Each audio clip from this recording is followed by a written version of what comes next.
$42 billion vanished in 24 hours. Not from a hack, not from a robbery, from a bank run in 2023 that looked almost identical to what happened in 2008. And here's what nobody's telling you. It looked identical to 1929 too. $42 billion gone in one day. But here's the thing that should terrify you. This isn't bad luck. This isn't coincidence. This is a pattern that's been repeating for almost a century. And the same forces that destroyed banks in 1929 just took down Silicon Valley Bank in 2023. Let me show you exactly what's really happening. March 10th, 2023. Silicon Valley Bank, the 16th largest bank in America, collapses in 48 hours. Not 48 months, 48 hours. One day, they're financing half of America's tech startups, employing cutting-edge risk models, operating under modern regulations. The next day, federal regulators are boarding up the doors. And here's the key. SVB didn't fail because of criminal activity. They failed because of something far more dangerous, something that's destroyed American banks 4 separate times in the last 100 years. Interest rates. Here's what happened. For years, Silicon Valley Bank took deposits from tech companies and invested them in long-term treasury bonds, paying around 1% interest. Safe investment, right? That's what everyone thought. But when the Federal Reserve started jacking up interest rates to fight inflation, those bonds became worthless overnight. Not because they defaulted, because nobody wanted to buy a bond paying 1% when new bonds paid 5%. SVB was sitting on $18 billion in unrealized losses. $18 billion. And 88% of their depositors had more than $250,000 in their accounts, meaning their money wasn't protected by federal insurance. When word got out, panic spread faster than any regulator could respond. Venture capitalists told their portfolio companies to withdraw everything immediately. The result? $42 billion fled the bank in less than 24 hours, the fastest bank run in American history. But let me show you something that'll make your blood run cold. 15 years earlier, September 15, 2008. Lehman Brothers, one of the oldest investment banks on Wall Street, files for bankruptcy. Within hours, the global financial system starts imploding. Within weeks, 465 banks fail across America. Here's the key connection nobody talks about. The 2008 crisis wasn't caused by bad mortgages. That's the story they want you to believe. The real cause? Interest rate risk combined with something called maturity mismatch, the exact same vulnerability that killed Silicon Valley Bank. Let me break this down. Banks were lending money to virtually anyone who wanted a mortgage. No income verification, no down payment, nothing. They'd give a waitress making $30,000 a year a $500,000 mortgage.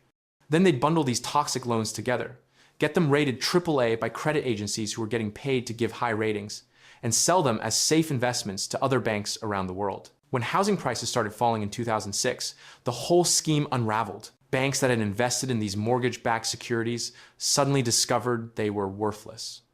Washington Mutual, which had $300 billion in assets, collapsed in one day. Bear Stearns evaporated.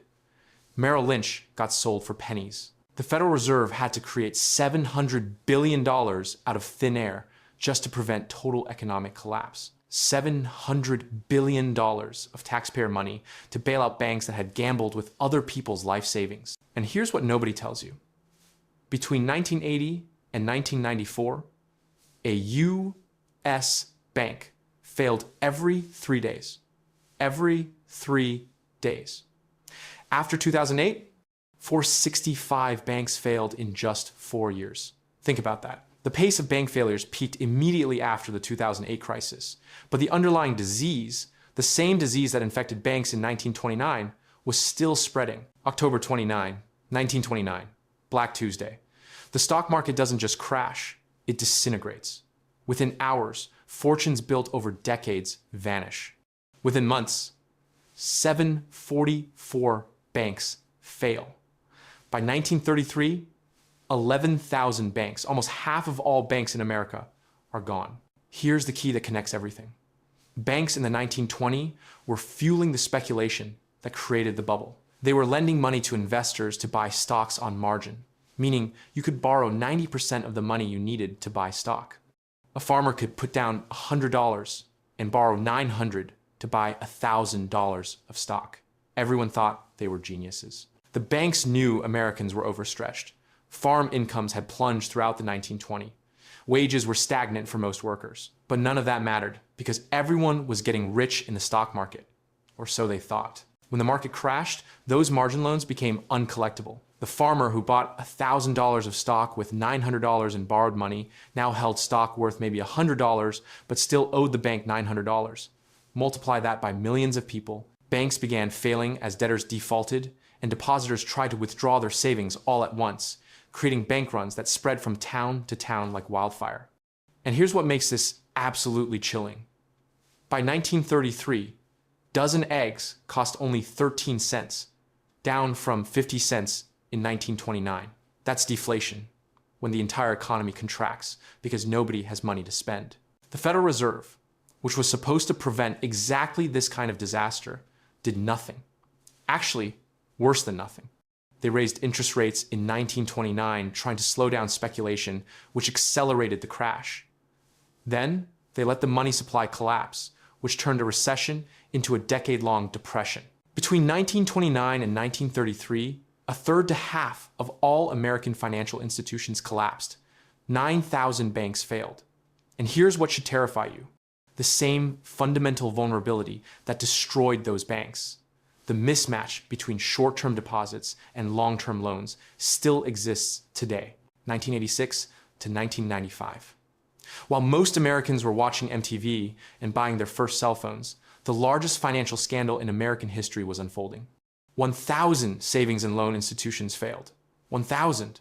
The bailout cost taxpayers $124 billion. And remember, that's 1990 money. Adjusted for inflation, that's over $270 billion today. Here's what nobody tells you about the S&L crisis. It was entirely predictable, completely avoidable. And it happened because of the same toxic combination we've seen destroy banks 3 other times. In 1980 and 1982, Congress deregulated savings and loans. They removed interest rate caps. They eliminated loan-to-value ratios. They allowed S and Ls to invest in junk bonds and commercial real estate. Basically, they gave these institutions the same powers as big banks without the same oversight. S and Ls had been making long-term mortgages at fixed rates around 7 or 8%. Then inflation exploded and interest rates skyrocketed. Short-term rates jumped from 9% to over 15% in less than a year. Suddenly, S and Ls were paying 15% on deposits while earning 7% on their mortgages. That's a death sentence. By 1982, the entire S and L industry collectively had negative net worth of $100 billion when you valued their mortgages at market rates. They were already dead, they just didn't know it yet. But here's where it gets really dark. Instead of closing these zombie institutions, regulators let them keep operating. Why? Because closing them would mean admitting the scale of the disaster. So these insolvent S and Ls were allowed to make increasingly desperate bets trying to gamble their way back to solvency. Charles Keating, the head of Lincoln Savings and Loan, became the face of the fraud. He removed $1 million from Lincoln right before it collapsed. He bribed 5 U.S. senators with campaign contributions to keep regulators off his back. When Lincoln finally failed, it cost taxpayers $2.6 billion. Just one institution. The Federal Home Loan Bank Board later estimated that fraud and insider abuse were the primary causes of S and L failures. But the underlying disease? The same interest rate risk that's destroyed banks in 1929, 2008, and 2023. So here's what they don't want you to understand. American banks have failed 4 times in the last century for the same fundamental reasons. Every single time. First, banks borrow short and lend long. They take your deposits, which you can withdraw at any moment, and lend them out for 30 years in mortgages or invest them in long-term bonds. When interest rates rise suddenly, those long-term investments lose massive value, but the bank still owes you your full deposit. That's the maturity mismatch that killed banks in every crisis. Second, deregulation always precedes disaster. In 1929, banks had minimal regulation and could speculate wildly. In the 1980, Congress deregulated S and Ls right before they collapsed. In the 1990 and 2000, Glass-Steagall was repealed and capital requirements were weakened, setting up 2008. And in 2018, regulations were loosened for regional banks, including Silicon Valley Bank. Third, regulators always arrive too late. In 1929, the Fed raised rates after speculation had already run wild. In the S&L crisis, regulators knew institutions were insolvent by 1983, but didn't act until 1989. In 2008, banking authorities missed every warning sign. And in 2023, the Federal Reserve gave Silicon Valley Bank a satisfactory rating in 2021, just 2 years before it collapsed. Fourth, taxpayers always pay. In 1933, Franklin Roosevelt had to declare a bank holiday and close every bank in America to stop the panic. In 1989, taxpayers got hit with a $124 billion bailout. In 2008, we paid $700 billion to bail out Wall Street. And in 2023, the FDIC estimated Silicon Valley Bank's failure cost $20 billion. Here's the really disturbing part. Between crises, everyone forgets. We pass new regulations, promise it'll never happen again, then slowly dismantle those protections. By 2018, Congress was already rolling back Dodd-Frank, the law passed to prevent another 2008. The law wasn't even 10 years old. Silicon Valley Bank wasn't alone. Within days, Signature Bank collapsed. First Republic Bank followed 2 months later after depositors withdrew over $100 billion. Within 2 months, in 2023, America experienced 3 of the 4 largest bank failures in US history. And here's what should keep you up at night. At the end of 2022, the entire US banking industry was sitting on $620 billion in unrealized losses from rising interest rates. $620 billion. Those losses are still there, hidden in banks' investment portfolios, waiting to explode if depositors panic. The pattern is clear. Interest rates rise, bond values fall, banks get squeezed, depositors panic, banks fail, regulators scramble, taxpayers pay. Let me show you the contagion effect. Bank runs are a crisis of confidence. When people see one bank fail, they start questioning whether their bank is safe. In 2023, regional banks saw deposits flee toward the big, too big to fail banks. That concentration makes the system more fragile, not less. Stanford researchers found that most small and regional banks remained technically solvent in 2023. But that doesn't matter if depositors don't believe it. Because here's the cruel irony of banking. A bank run can destroy even a healthy bank. If enough people try to withdraw their money at once, any bank will fail because banks don't keep all their deposits as cash.